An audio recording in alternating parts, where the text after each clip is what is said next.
À environ 3 km de Cherbourg, à l'abri de la rade, grandissent des saumons d'élevage. Seules 2 entreprises le font en France et en pleine mer, celle-ci est l'unique. C'est le seul endroit en France pratiquement où on peut faire l'élevage de saumon. C'est protégé par la digue. On a une température qui n'était pas idéale, saumon, mais c'est dans c'est possible.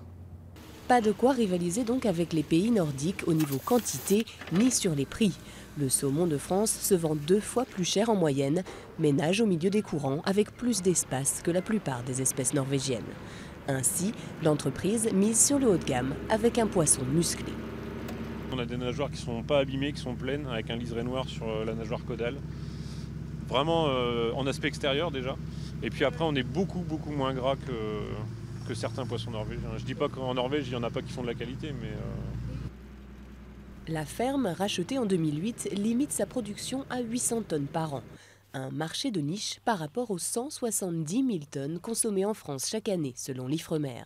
Tout ça, c'est vendu à les clients qui veulent nos poissons. Ce n'est pas la peine pour nous, on cherche les clients pour acheter nos poissons. En fait, c'est les clients qui demandent nos poissons. Dans ce restaurant, à quelques kilomètres de Cherbourg, le chef apprécie le produit pour sa proximité, mais surtout pour ses qualités gustatives. Quand on va le cuire, sa chair ne bouge pas, ne rétrécit très peu. On garde vraiment le poids de base, on n'a aucune perte, on n'a pas de gras qui s'écoule. Un poisson qui fait figure de vitrine pour ses patrons, marailleurs et transformateurs de saumon de Norvège par ailleurs. Le saumon de France se trouve dans la grande distribution, sur les étals de Rungis, comme dans la poissonnerie locale.